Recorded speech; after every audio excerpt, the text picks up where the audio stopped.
Өөрийнхөө юу дуртайг таньна гэдэг өөрийгөө таних процессын нэг том хэсэг. Бид нэр өөрийгөө таних гэдэг процесс насан турших гэдгийг хүлээн зөвшөөрөх хэрэгтэй.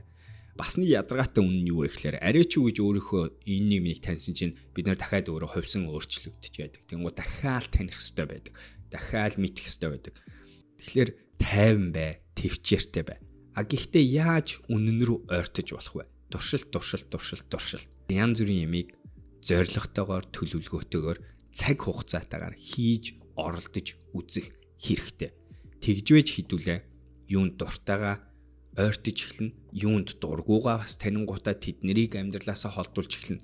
Тэгээд эцэст нь яг яах ёстойгоо юунд дуртай байгаагаа мэдэх болно. Бас нэг зүйл нь юу вэ гэхээр бидний яг саяны асуултуудын хариулт зөвхөн биднээс хамааралтай биш, эргэн тойрон орчин хүмүүсээс хамааралтай байдгийг битгий мартаарай. 100 өдрийн хөтөч програм.